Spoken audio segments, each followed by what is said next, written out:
Hello friends, स्वागत है आपके अपने YouTube channel study for examination में। दोस्तों आज हम लोग डिस्कस करेंगे उत्पाद सिपाही भर्ती प्रतियोगिता परीक्षा के जो पेपर 2 है हिंदी क्षितिज भाग 2। उसमें दोस्तों जो चैप्टर नंबर 5 है उसमें उत्साह और अट नहीं रही है, जो कि सूर्यकांत त्रिपाठी निराला जी की जो है लिखित काव्य है, और उसका जो है MCQ वीडियो पार्ट 2 हम लोग आज डिस्कस करेंगे। ठीक है दोस्तों, ये दोस्तों पार्ट 2 है। पार्ट 1 जो है पहले ही अपलोड हो चुका है, और माफ़ कीजिएगा दोस्तों मैंने थोड़ा सा देरी कर दिया पार्ट 2 अपलोड करने के लिए, थोड़ा सा कुछ इशू हो गया था। अब देख लीजिए, पार्ट 1 का डिस्क्रिप्शन बॉक्स में इसका लिंक दिया हुआ है, वहाँ से आप जाकर देख सकते हैं। तो चलिए दोस्तों बिना देरी के हम लोग वीडियो को शुरू करेंगे। दोस्तों वीडियो शुरू करने से पहले जो भी चैनल में नए हैं मैं उनसे रिक्वेस्ट कर चाहूँगा कि प्लीज़ चैनल को सब्सक्राइब कर लें और बगल के बेल आइकन को जरूर दबाएं, ताकि जितने भी लेटेस्ट अपडेट रहेंगे वो आप तक तुरंत पहुँचेगी। तो चलिए दोस्तों बिना देरी के हम लोग वीडियो को शुरू करते हैं। दोस्तों MCQ क्वेश्चन शुरू करने से पहले जो 2 काव्य है सूर्यकांत त्रिपाठी जी निराला का, एक है आपका उत्साह, ठीक है, और एक है अट नहीं रही है। ठीक है, तो सबसे पहले हम लोग उत्साह के बारे में जान लेंगे कि उस प्रस्तुत काव्य में क्या दिया गया है। ठीक है, तो व्याख्या में जो लिखा हुआ है उसको हम लोग पहले पढ़ते हैं और जानने की कोशिश करते हैं कि क्या दिया हुआ है। लिखा हुआ है, प्रस्तुत कविता एक आह्वान गीत है। ठीक है, इसमें कवि बादल से घनघोर गर्जन के साथ बरसने की अपील कर रहे हैं। ठीक है ना, इसमें जो है कवि बादल से घनघोर गरजने के साथ साथ जो है बरसने की अपील कर रहा है। ठीक है, मतलब रिक्वेस्ट कर रहा है। आगे है, बादल बच्चों के काले घुंघराले बालों जैसे हैं। ठीक है, प्रस्तुत काव्य में जो बता रहा है जो बादल है आसमान में, वो बच्चों के काले जो घुंघराले बाल होते हैं उसके जैसे जो है बताया जा रहा है। आगे है, कवि बादल से बरसकर सबकी प्यास बुझाने और गरज कर सुखी बनाने का आग्रह कर रहे हैं। ठीक है ना, मतलब जो है बादल से जो है वर्षा होने के लिए जो है आग्रह करते हैं। कवि बादल में नव जीवन प्रदान करने वाला बारिश तथा सब कुछ तहस नहस कर देने वाला वज्रपात दोनों देखते हैं। मतलब कवि जो है जब बारिश होती है तो उसके साथ जो है वज्रपात होती है, तो उससे जो है बहुत ज़्यादा तहस नहस होता है। तो बारिश को भी देख रहे हैं कवि और वज्रपात को भी देखते हैं, इसलिए वे बादल से अनुरोध करते हैं कि वे अपने कठोर वज्र शक्ति को अपने भीतर छुपाकर सब में नई स्फूर्ति और नया डालने के लिए मूसलाधार बारिश करें। मतलब जो है वो कहते हैं कि वज्र शक्ति को आप अपने पास ही रखें और सिर्फ जो है बारिश जो है मूसलाधार बारिश करें। ठीक है, ये जो है कवि कहते हैं।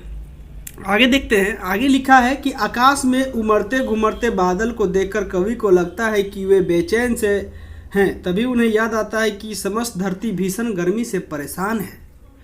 आगे है, इसलिए आकाश की अनजान दिशा से आकर काले काले बादल पूरी तपती हुई धरती को शीतलता प्रदान करने के लिए बेचैन हो रही है। ठीक है, कवि जो है अचानक आसमान में जो है काले काले बादल देखते हैं तो क्या हो रहा है कि उसको बेचैन हो जा रहे हैं। तभी जो है उन्हें याद आता है कि समस्त धरती में जो है जो भीषण गर्मी है उससे आदमी परेशान है, इसलिए जो है आकाश जो है अनजान दिशा से, मतलब कोई भी दिशा से जो है आकर काले काले बादल बन जाते हैं, और उसके बाद जो है वो वर्षा होने के लिए बेचैन रहती है। कौन रहती है? वो बादल रहती है। आगे है कि कवि करते हैं कि बादल खूब गरजे और बरसे और सारे धरती को तृप्त करे। ठीक है, तो ये जो है जो काव्य है, जो कविता है उत्साह, उसका ये व्याख्या है, उसमें जो है ये बताया गया है। ठीक है, चलिए हम लोग आगे देख लेते हैं कि अट नहीं रही है, क्योंकि प्रस्तुत काव्य जो है जो सूर्यकांत त्रिपाठी निराला की जो है इसमें 2 कविता दिया हुआ है, एक है अट नहीं रही है और एक है उत्साह। तो चलिए हम लोग उत्साह के बारे में पढ़ते हैं। ठीक है, अब आपकी जगह अब हम लोग अट नहीं रही है के बारे में पढ़ेंगे। तो इसमें दिया हुआ है व्याख्या, प्रस्तुत कविता में कवि ने फागुन का मानवीकरण चित्र प्रस्तुत किया है। कवि ने कविता में जो है फागुन महीने का जो है मानवीय चित्र प्रस्तुत किया है। फागुन यानी फरवरी मार्च के महीने में वसंत ऋतु का आगमन होता है। फागुन महीने में ही जो है वसंत ऋतु का आगमन होता है, इसके बारे में उल्लेखित किया गया है उस कविता में। इस ऋतु में पुराने पत्ते झड़ जाते हैं, मतलब वसंत ऋतु में जो है पुराने पत्ते झड़ जाते हैं और नए पत्ते आते हैं। रंग बिरंगे फूलों की बहार है और उनकी सुगंध से सारा वातावरण महक उठता है। मतलब कब होता है ये फागुन महीने के फरवरी और मार्च महीने में जब वसंत ऋतु आती है उस वक्त का बारे में बताया जा रहा है। कवि को ऐसा प्रतीत होता है मानो फागुन के सांस लेने पर सब जगह सुगंध फैल गई हो। वे चाहकर भी अपनी आंखें इस प्राकृतिक सुंदरता से हटा नहीं सकते। इतनी मनमोहक और इतनी सुगंध पूर्वक लगती है जिससे वो चाहकर भी अपनी आंखें बंद नहीं कर पा रही हैं, अपने जो है सांसों को रोक नहीं पा रही है इस सुंदरता को देखने के लिए। ठीक है, आगे बता रहा है कि इस मौसम में बाग बगीचे वन उपवनों के सभी पेड़ पौधे नए नए पत्तों से हैं, कहीं यही लाल रंग के हैं तो कहीं हरे, और डालियां अनगिनत फलों से लद गए हैं। वसंत ऋतु के समय में के बारे में बता रहा है, जिससे कवि को ऐसा लग रहा है कि जैसे प्रकृति देवी ने अपने गले रंग बिरंगे और सुगंधित फूलों की माला पहन रखी है, जिससे कि कवि को लगता है कि देवी, कोई भी एक देवी जो है अपने गले में रंग बिरंगे फूलों की जो है, सुगंधित फूलों की जो है माला पहन रखी है। ये कब होता है? वसंत ऋतु में होता है, ठीक है ना। इस सर्वव्यापी सुंदरता का कवि को कहीं सुंदरता अट नहीं रही है। मतलब जो है, जो कवि है उसको जो ये सुंदरता है जो हर जगह, वो कहीं जो है अट नहीं रही है, मतलब कहीं पूरा ही नहीं हो रहा है, हर जगह उसको दिखाई पड़ रहा है, ठीक है। तो उसी के बारे में जो ये जो कविता है अट नहीं रही है जो लिखा गया है, ठीक है ना। तो चलिए हम लोग अब एमसीक्यू क्वेश्चन की ओर चलते हैं। अभी आपको ये समझ में नहीं आया होगा, जब हम लोग एमसीक्यू क्वेश्चन करेंगे तो आपको समझ में आएगा। तो चलिए हम लोग शुरू करते हैं एमसीक्यू क्वेश्चन। वीडियो पार्ट 2 का पहला एमसीक्यू क्वेश्चन है आपका नंबर 1, उत्साह किस प्रकार का गीत है। दोस्तों सबसे पहले मैं आप लोगों को एक चीज़ बता देना चाहता हूं कि पार्ट 1 को ज़रूर देखें, उसका लिंक डिस्क्रिप्शन बॉक्स में दिया हुआ है, क्योंकि उसमें सूर्यकांत त्रिपाठी निराला जी के बारे में बहुत सारा डिटेल्स में दिया गया है, तो उसके भी जो है आप कर लीजिएगा, क्योंकि एग्ज़ाम में सारे के सारे, इसलिए क्योंकि एग्ज़ाम में जो है लेखकों के बारे में भी जो है क्वेश्चन आता है कि उसने जो है किस प्रकार का जो है कवि है, कब उनका जन्म हुआ है, कब उनका मृत्यु हुआ है, इस प्रकार का बहुत सारा जो है क्वेश्चन आता है। तो उस पार्ट 1 में जो है उनके बारे में दिया गया है, इसलिए पार्ट 1 को जरूर देखें। तो चलिए हम लोग देखते हैं उत्साह किस प्रकार का गीत है। तो वो दोस्तों जैसा कि हम लोगों ने जानकारियाँ ले रहे थे उसमें, तो वहाँ पे बताया जा रहा था कि वो आह्वान गीत है, व्याख्या जब हम लोग देख रहे थे। तो इसका राइट आंसर हो जाएगा आपका नंबर सी, ठीक है। चलिए नेक्स्ट देखते हैं। नेक्स्ट है आपका नंबर 2, उत्साह गीत में किसे संबोधित किया गया है, ठीक है। तो देखिए दोस्तों यहाँ पे आप हम लोग जब व्याख्या पढ़ रहे थे तो किससे संबंधित जो है वो बातें कर रहे थे कवि, जो किसको संबोधित करके कह रहे थे, तो वो कह रहे थे बादल को, घनघोर बादल, काले काले बादल, ठीक है ना। तो इसीलिए इसका राइट आंसर हो जाएगा आपका नंबर सी, बादल को, ठीक है। चलिए आगे देखते हैं। अगला है आपका नंबर 3, प्रस्तुत काव्य उत्साह में कवि बादल से क्या अपील करता है, ठीक है ना। प्रस्तुत काव्य उत्साह में, देखिए ये उत्साह जो है ना, ये यहाँ पे लिखा रहेगा, जब आपको प्रश्न पूछा जाएगा तो इसी प्रकार आएगा कि प्रस्तुत काव्य उत्साह में कवि बादल से क्या अपील करता है, तो वो घनघोर गर्जन के साथ बरसने की, ठीक है ना। तो इसका राइट आंसर क्या हो जाएगा, नंबर ए, घनघोर गर्जन के साथ बरसने की अपील करता है। चलिए आगे देखते हैं। नंबर 4 है प्रस्तुत काव्य उत्साह बादल की तुलना किससे की गई है, ठीक है ना। तो दोस्तों बादल की तुलना जो है बच्चों के काले घुंघराले बाल से की गई है, ठीक है। जैसा कि हम लोग व्याख्या को पढ़ रहे थे तो ये दिया गया था उसमें, ठीक है। तो इसका राइट आंसर हो जाएगा आपका नंबर बी, बच्चों के काले घुंघराले बाल। दोस्तों सारे के सारे जो है बीबीआई क्वेश्चन है, ठीक है ना, किसी को भी नहीं छोड़ सकते हैं हम लोग, सारे के सारे को जो है कवर करना बहुत जरूरी है, ठीक है। चलिए आगे देखते हैं अगला क्वेश्चन कौन सा है।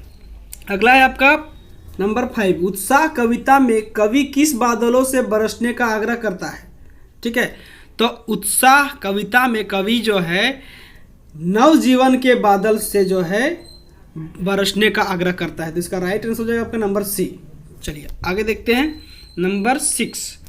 नेक्स्ट है आपका नंबर 6, प्रस्तुत काव्य उत्साह में कवि किन बादलों से छुपने का आग्रह करता है। तो दोस्तों कठोर वज्र शक्ति के बादल से जो है छुपने का आग्रह करता है, ठीक है ना। उसे कहते हैं कि आप मूसलाधार बारिश करें लेकिन आप वज्र शक्ति का इस्तेमाल ना करें, क्योंकि उससे जो है भारी नुकसान होता है जनजीवन में, ठीक है। चलिए आगे देखते हैं। अगला है आपका नंबर 7। नंबर 7 है उत्साह कविता में आकाश में उमड़ते घुमड़ते बादल कैसे प्रतीत होते हैं। तो वो जो है कवि को बेचैन तरह के जो है प्रतीत होते हैं, ठीक है ना, कि अचानक जो है काले जो है आकाश में उमड़ते घुमड़ते बादल कैसे आ गए, तो वो जो है कवि को बेचैन जैसा लग रहे हैं। तो इसका राइट आंसर हो जाएगा आपका नंबर बी। चलिए आगे देखते हैं। नंबर 8 है उत्साह कविता में समस्त धरती किससे परेशान है। तो वो जो है भीषण गर्मी से परेशान है, ठीक है ना। जैसा कि कवि को लगता है कि समस्त धरतीवासी जो है भीषण गर्मी से जो है परेशान है, जिससे जो है बारिश की बहुत आवश्यकता है, ठीक है। चलिए इसका राइट आंसर हो जाएगा आपका नंबर सी। अगला है आपका नंबर 9। नंबर 9 है प्रस्तुत काव्य उत्साह में धरती को कैसा बताया गया है। तो प्रस्तुत काव्य उत्साह में धरती को बताया गया है आपका गर्म और तप्त, ठीक है ना, गर्म और तप्त है, उसी कारण से जो है सभी जल जीवन जो है परेशान है, ठीक है। चलिए आगे देखते हैं, अगला है आपका नंबर 10। नंबर 10 है प्रस्तुत काव्य उत्साह में बादल बरस कर किसे तृप्त करेंगे। तो वो धरती को जो है तृप्त करेंगे बादल बरस कर, ठीक है। चलिए आगे देखते हैं, अगला है नंबर 11। नंबर 11 है अट नहीं रही है कविता किस महीने की मादकता को दर्शाती है, ठीक है ना। तो दोस्तों अट नहीं रही है जो जिसका बारे में हम लोग बताएं, ये दूसरा कविता है सूर्यकांत त्रिपाठी निराला जी का, ठीक है ना। अट नहीं रही है तो उसमें जो है फागुन महीने की विशेषता बताई गई है, ठीक है ना। तो इसका राइट आंसर हो जाएगा आपका नंबर सी, फागुन। चलिए आगे देखते हैं, नेक्स्ट है आपका नंबर 12। प्रस्तुत काव्य अट नहीं रही है में फागुन महीने में किस ऋतु का आगमन होता है। तो फागुन महीने में जो है वो आपका वसंत ऋतु का आगमन होता है, ठीक है, जो कि फरवरी मार्च का बात हो रहा है। फरवरी मार्च में जो फागुन का महीना आता है उसमें जो है आपका वसंत ऋतु के आगमन का बात कही गई है। चलिए आगे देखते हैं, नंबर 13 है। नंबर 13 है प्रस्तुत काव्य अट नहीं रही है में किस ऋतु में पुराने पत्ते झड़ जाते हैं और नए पत्ते आ जाते हैं। तो वो बसंत ऋतु में, ठीक है ना, क्योंकि फागुन महीने में जो ऋतु आ रही है वो बसंत ऋतु आ रही है, तो उसी के बारे में जो है बतलाया जा रहा है, ठीक है।